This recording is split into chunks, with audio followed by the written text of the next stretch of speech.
Bien.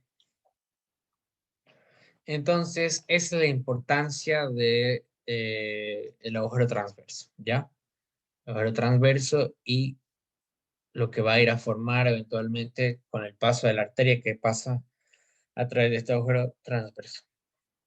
Después tenemos las carillas articulables, que son carillas lateralizadas, que van a ir a,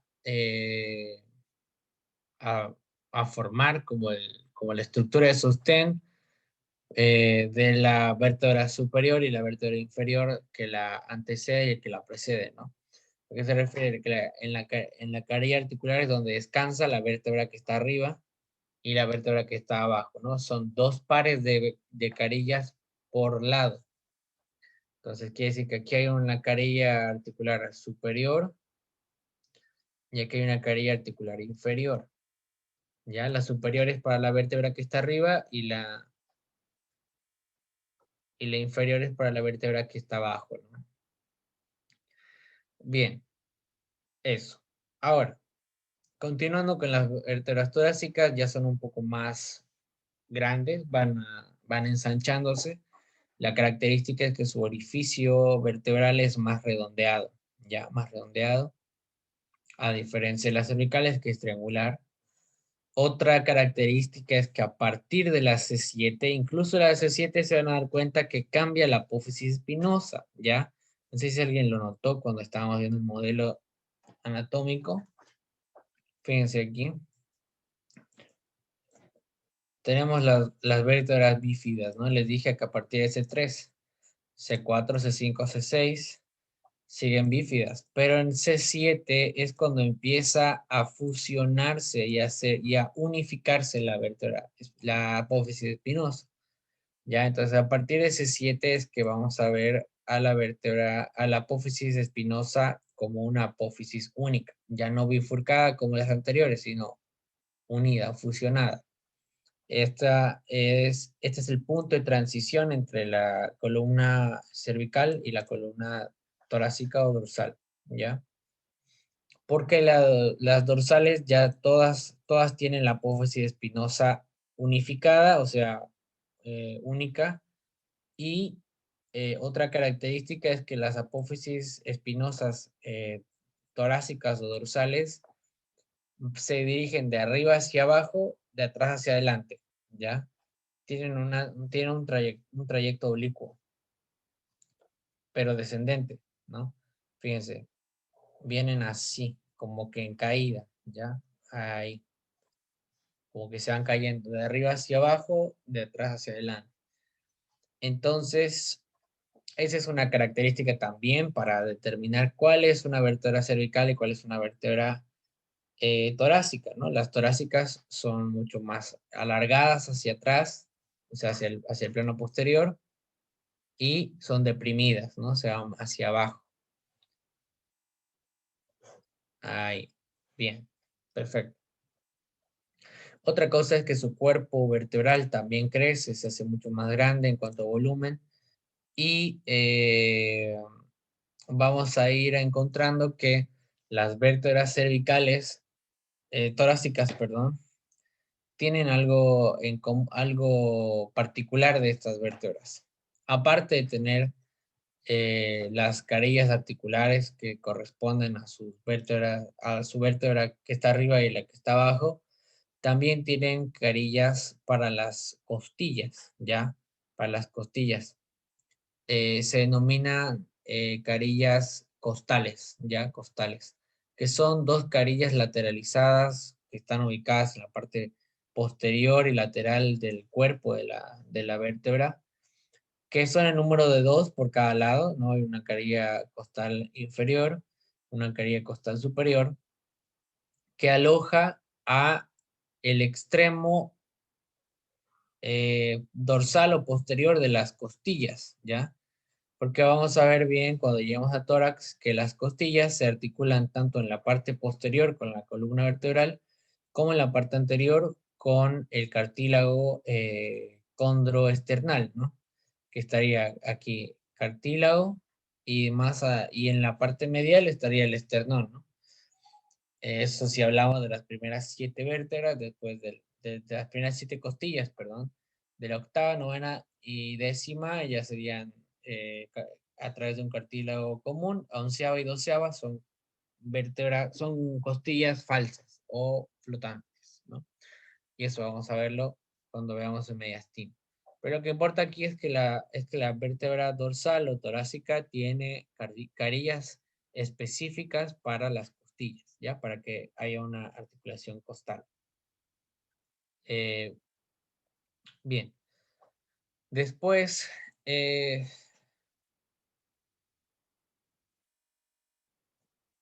lo mismo de las carillas articulares. Bueno, el número de 12 aproximadamente. Y lo que se dice de la columna dorsal es que es muy complicado el tema de la anestesia, por ejemplo, a nivel dorsal, por el hecho de que la apófisis espinosa es inferior, o sea, su disposición es de superior a inferior, digamos, ¿no? Entonces se complica un poco la anestesia local y la anestesia espinal. Bien, por otro lado tenemos la última sección móvil de la columna vertebral, que sería la sección lumbar, ¿no? La característica de las vértebras lumbares es que su cuerpo vertebral es masivo, ya es muy grande. Es el cuerpo vertebral más grande de toda la columna. Son 5, entonces en la radiografía o en la tomografía que ustedes estén viendo, van a ver que son bloques así, óseos grandes, ¿ya? Bloques óseos grandes. Otra característica es que su apófisis espinosa, bueno, su orificio vertebral es triangular, vuelve a ser triangular, ¿ya? Imitando un poco la disposición de las vértebras cervicales, ¿no? Entonces, en este caso, las vértebras lumbares empiezan a tener un orificio espinal de forma triangular, ¿no? Después, otra característica es que su apófisis espinosa ya no es oblicua, sino que es recta, ya es más rectilínea en un plano horizontal de 180 grados y se dirige hacia atrás y de forma más uniforme, digamos, más horizontal. Y además que no es tan afilada la apófisis espinosa, sino que es más redondeada, más roma, ya más roma. Esto favorece mucho a la anestesia espinal y la anestesia epidural, porque las agujas pasan a través de estos espacios, ¿no? Para llegar al espacio espinal, ¿no? El espacio medular, ¿no? Entonces, esas son las vértebras lumbares, ya esas son las vértebras lumbares. Como se puede notar, que a partir de la T12 ya no hay articulación costal, o sea que ya no hay carillas articulares para las costillas, entonces se hace más simple la revisión. Ahora, hay apófisis transversas que nos olvidamos mencionarlas, que son apófisis de transición entre el cuerpo y las carillas articulares, ¿no? En este caso, las apófisis transversas de las torácicas son igualmente oblicuas, pero en un plano horizontal, o sea, que se dirigen de adelante hacia atrás, ¿no? Alejándose de la línea media, y a diferencia de las vértebras lumbares, que sus apófisis transversas son completamente lateralizadas, ¿no?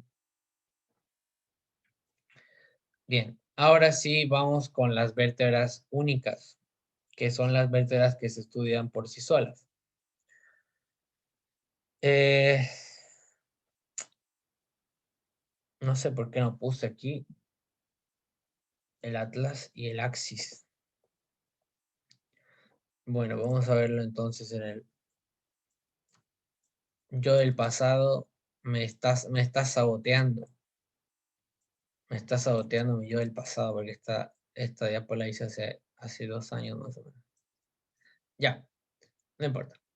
Aquí tenemos el modelo anatómico. Ahora, este es el atlas, ¿ya? Este es el atlas en un modelo tridimensional, digamos, ¿no? ¿Qué es lo que importa del estudio del atlas? El atlas al ser la primera vértebra, va a ser la que va a articular con el occipital, con el hueso occipital, ¿ya? Tiene dos carillas articulares que van a alojar a los cóndilos del occipital, ¿ya? A los cóndilos del occipital. Entonces, si yo les digo que hay una cavidad glenoidea que aloja un cóndilo, ¿cómo se llama ese tipo de articulación?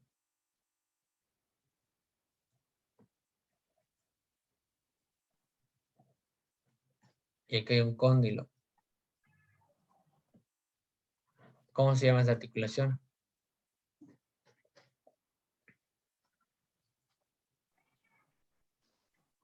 Planto occipital.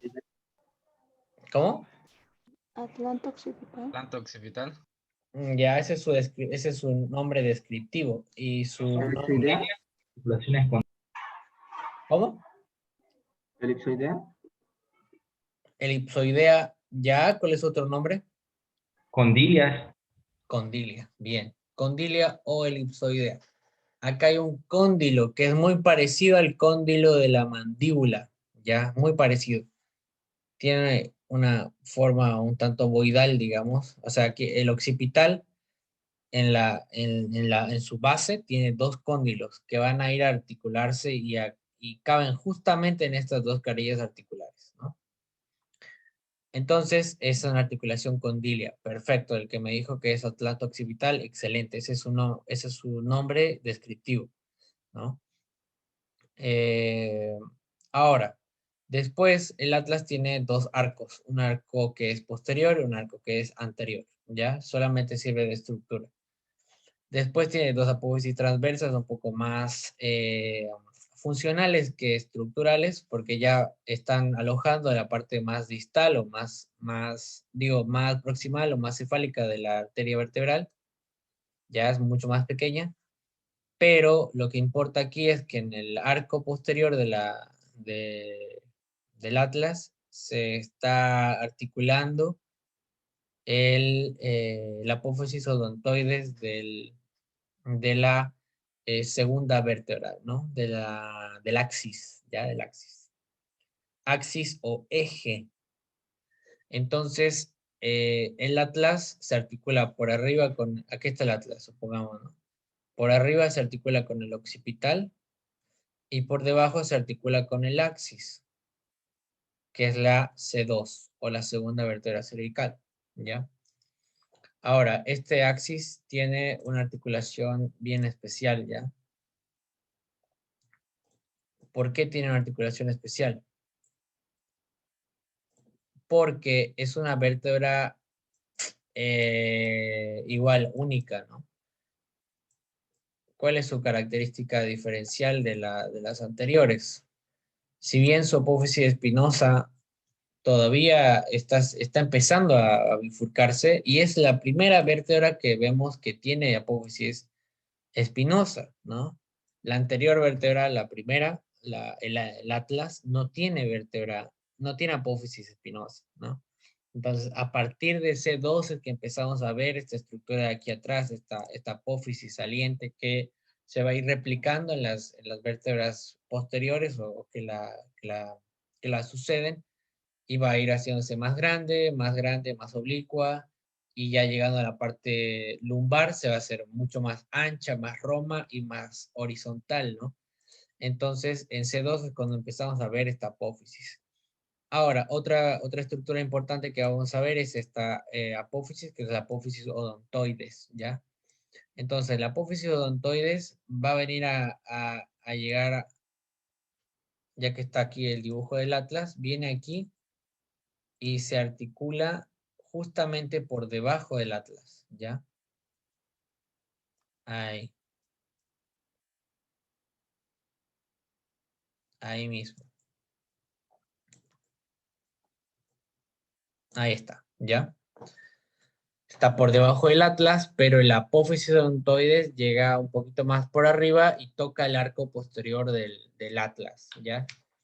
Entonces, esta apófisis odontoides junto con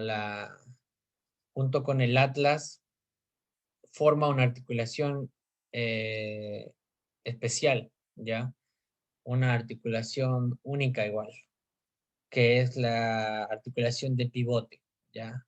O trocoide.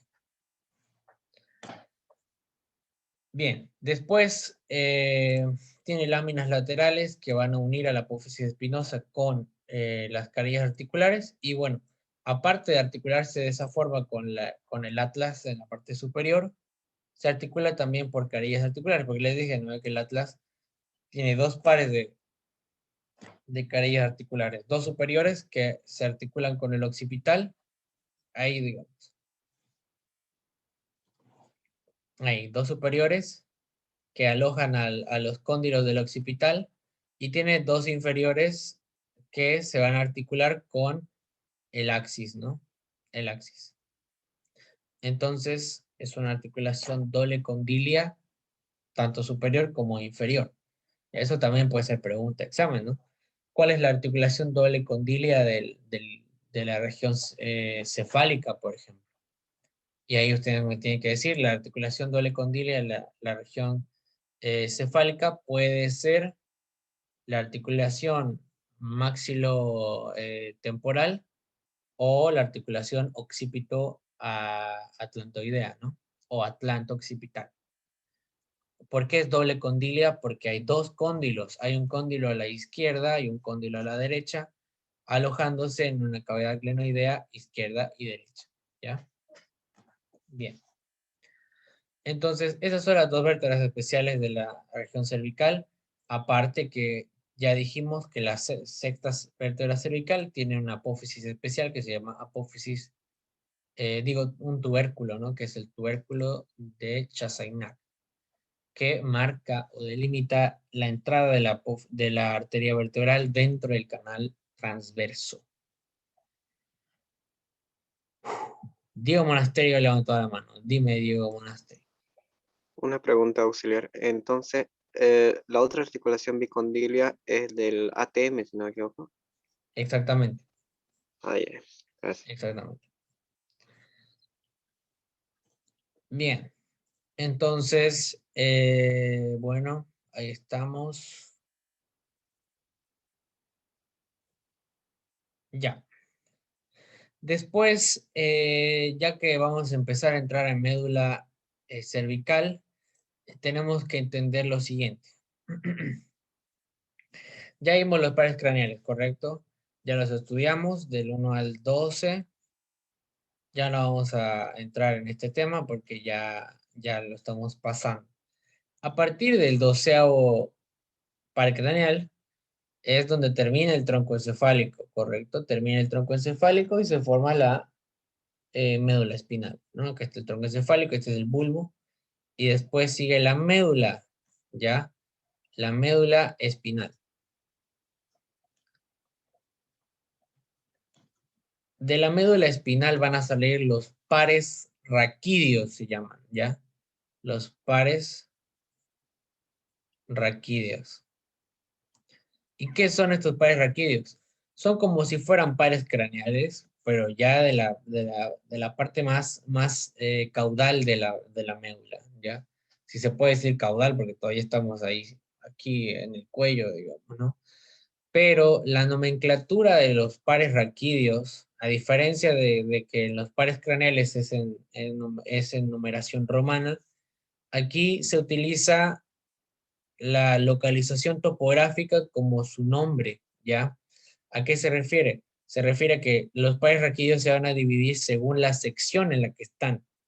Por ejemplo, el primer par raquídeo de la región cervical se va a denominar como C1, ¿ya? Así de simple. No hay eso de que tienen nombrecitos cada uno, no. C1, nada más. Primer par raquídeo. Y así sucesivamente, C2, C3, C4, C5, C6, C7. Y, ojo con esto, presten atención que los pares raquídeos empiezan con C1, pero C1 es un nervio que está por arriba del atlas, ¿ya? Está por arriba del atlas. Está formando, y de hecho eso igual es una pregunta de examen, ¿cuál es el límite entre bulbo y médula espinal. ¿Cuál es el límite? ¿Cómo sé dónde empiezan los pares raquídeos? ¿Cómo sé dónde está terminando el bulbo raquídeo? Una de las estructuras para determinar cuál es el límite es esta. La emergencia del primer par cervical o el primer par raquídeo, que es este de aquí. La forma de su salida son filetes nerviosos que forman un solo tronco, ¿no? Y es un tronco anterior y un tronco posterior, ¿ya? Salen así como en pinza. Hay uno posterior, uno anterior, después se forma un ganglio y de ahí sale el nervio, ¿ya? Ahora, esto todavía no lo vamos a tocar todavía. Lo que me interesa aquí es que se empiezan a formar los pares raquídeos. De ahí en adelante van a ir tomando el nombre de su sección respectiva en la médula, ¿ya? ¿Por qué hay C8 y por qué hay 8 pares raquídeos y no 7? Porque les digo que C1 se forma antes de que aparezca, antes de que aparezca la primera vértebra cervical. Entonces, a partir de ahí se empieza a contar. Entonces son 8 pares cervicales. ¿Ya? 8 pares cervicales. Después, obviamente, lógica, va a empezar lo que vendría a ser la sección torácica hasta la T12 y así hasta terminar en la parte final que se denomina cono medular o la cola de caballo, ¿ya? Buenísimo. Porque esto de T1, T2 hasta T12 es exactamente lo mismo. En la parte lumbar, igual. L1, L2, L3, L4, L5. En la parte sacrocoxígea, empieza con S1, S2, S3, S4, S5, ¿no? Y ahí muere. Y de ahí empieza, bueno, en este caso, a partir del L2 es que termina la médula espinal, ¿no? Entre L2 y L3 es donde se forma el cono medular, que es la parte más distal de la médula, y ahí es donde termina la médula, ¿no? Y a partir de ahí empiezan los pares sacros, que ya son más caudales, ¿no? Ahora,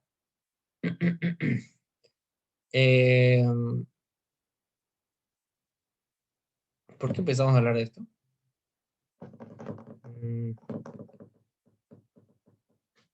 A ver, había algo en la diapo, ¿no? Ah, sí, el plexo cervical. Ya. Como la distribución de los pares craneales es, como dice su nombre, craneal, la mayoría de estos nervios se va a quedar en el cráneo, ¿ya? Digo la mayoría porque aquí está el don nervio vago, que se dirige hasta literalmente inerva el hígado, inerva todo lo que es víscera abdominal, está inervado por el vago. Entonces es un nervio, es un par craneal muy grande, digamos, ¿no? Por eso hay excepciones. Pero la regla dice que la mayoría de los pares craneales se quedan en el cráneo, ya sea en el globo ocular, ya sea en la cavidad bucal, etcétera, etcétera, ¿no? La diferencia de los pares craneales con los pares raquídeos es que los pares raquídeos van a formar plexos, ¿ya? ¿Qué es un plexo nervioso? Un plexo nervioso va a ser la unión de varios nervios, ¿ya? Si yo les digo que aquí hay un nervio por aquí, otro nervio por allá, aquí, acá hay otro acá, y eso se forma una red de nervios, ¿ya? Esa red de nervios se denomina plexos, ¿ya? Plexos nerviosos. ¿Por qué les digo esto? Porque vamos a ir viendo que C1 con C2 y C3, por ejemplo, forman cierto nervio, ¿no? O si no, C3, C4, C5 forman, y C6, tengo entendido, no, ¿cómo era? C5, C6, C7 y C8 forman el nervio frénico, por ejemplo. ¿No? Entonces son ramas de varios nervios que forman otros nervios, ¿ya? Ahorita vamos a verlo con mayor detalle.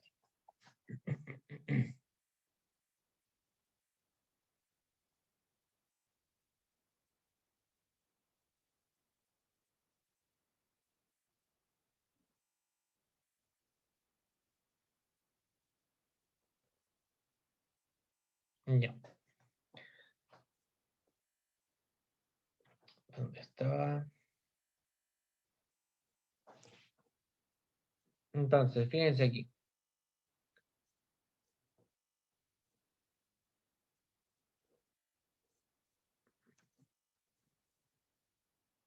Aquí está el atlas, ¿no? Acá está el atlas y aquí arriba está saliendo lo que vendría a ser el primer par. Vamos a poner todo lo que es. Ahí está. Sistema nervioso. Presten atención aquí. Vamos a sacar esta arteria aquí que nos está molestando. Ya.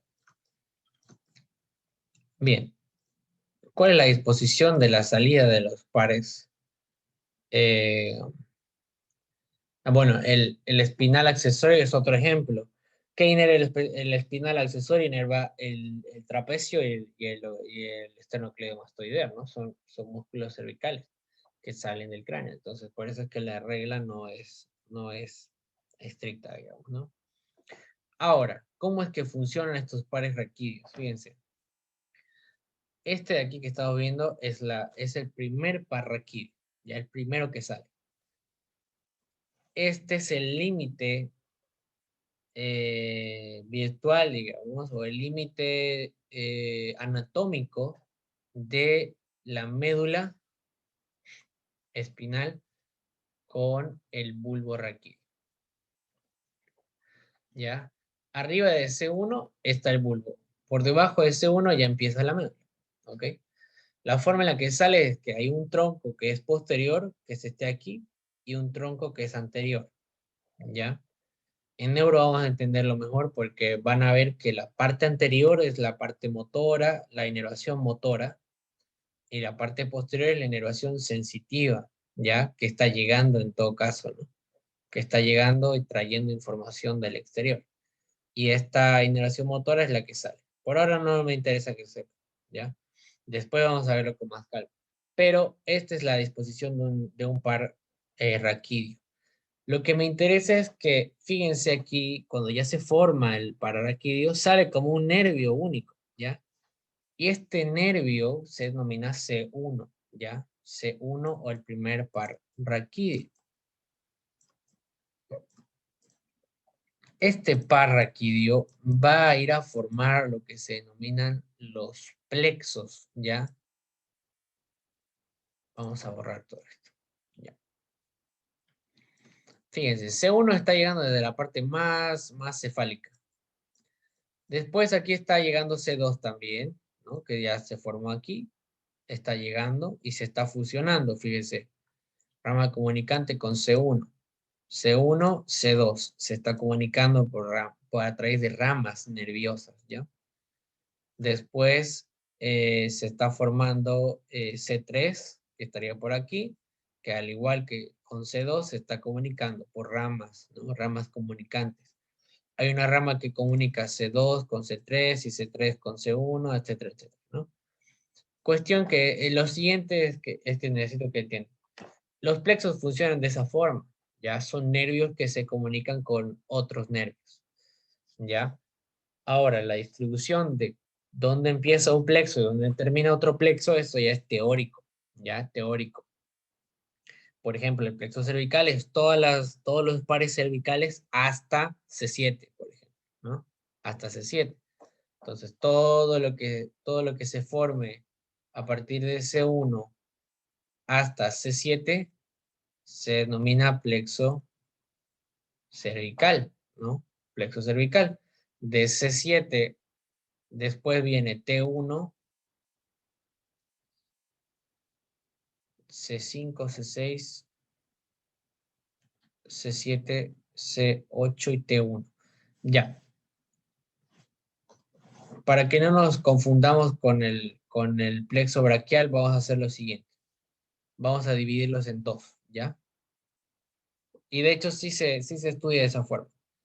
Tenemos C1, C2, C3, C4, C5, C6, C7, C8 y T1, ¿ya?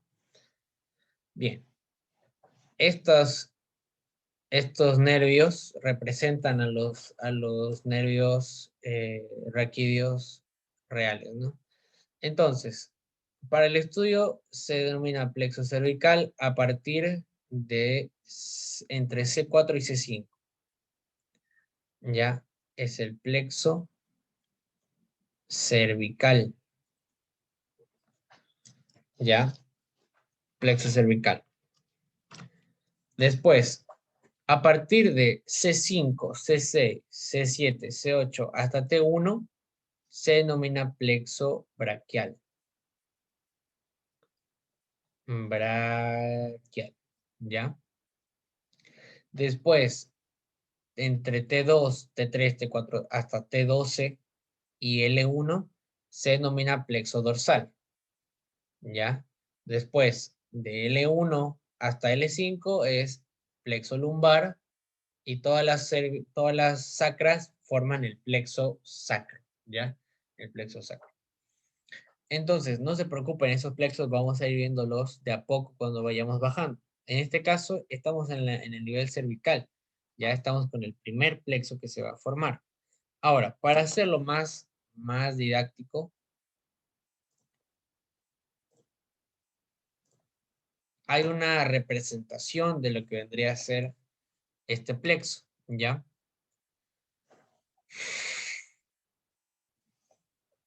La cuestión es la siguiente. Tenemos C1, aquí, C2, C3, C4 y C5. A partir de C5 para hasta T1 es el plexo braquial.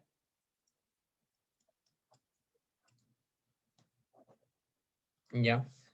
Ahora, ¿qué nos interesa aquí?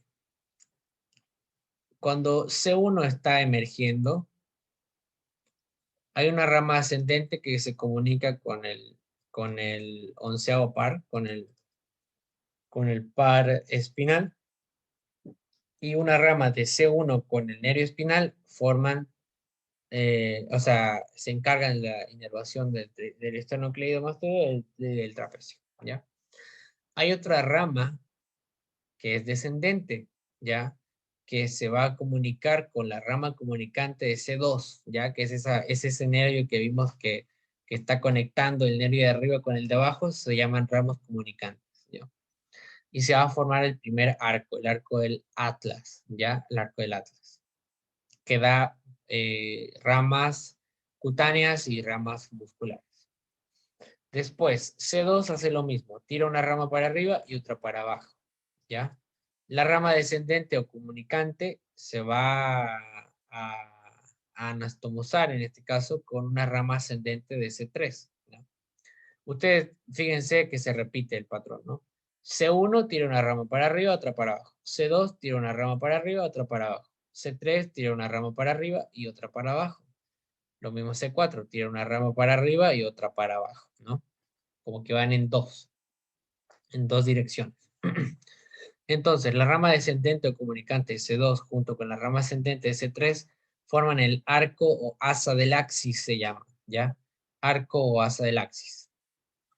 Este arco va a terminar formando las ramas mastoideas, rama transversa y rama articular, que van a ir a inervar músculos, ¿ya? Esto no es algo que sea de extrema relevancia, ¿ya? Pero sí es importante que sepan de dónde vienen esos músculos, digamos, la inervación de esos músculos.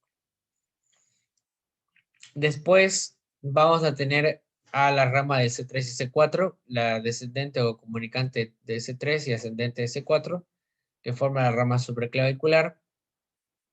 Y además, esta asa de C3 y C4 tira una rama que va a ir a formar lo que les dije que se denomina el nervio frénico, ¿ya?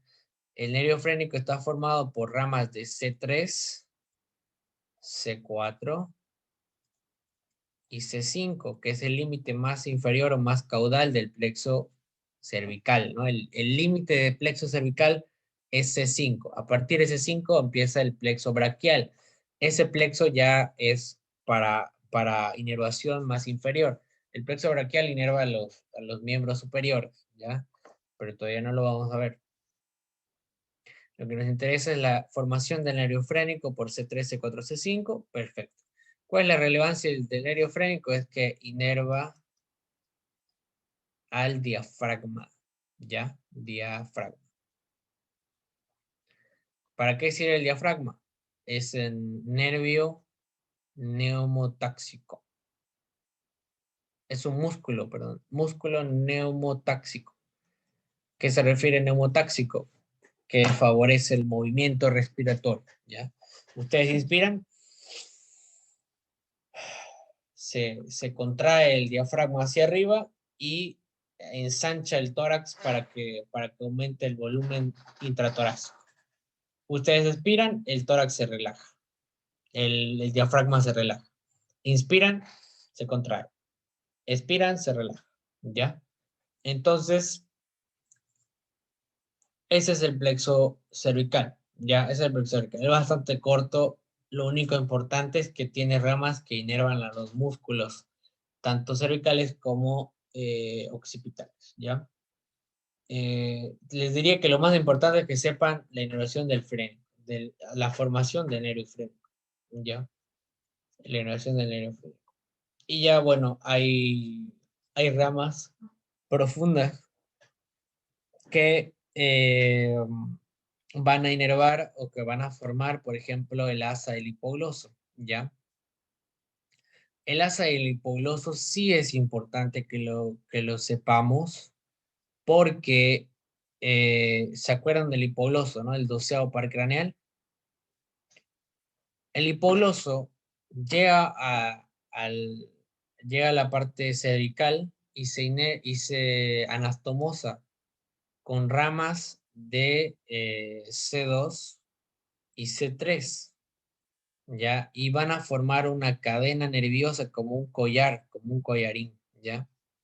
Entonces, por aquí está el hipogloso, por acá están las ramas de C2 y C3, y forman la llamada asa del hipogloso.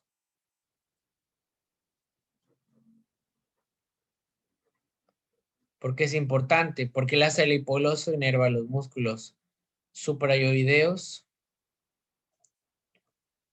y los músculos infrayoideos. Ya, estos músculos suprainfrayoideos son una sección importante de la musculatura del cuello, por si acaso, ¿ya? Bien, eso sería plexo cervical. Ahora vamos a... acá está el asa del hipogloso, lo tenía anotado. Bien, excepto el tiroideo. Ok, esto vamos a dejarlo ahí.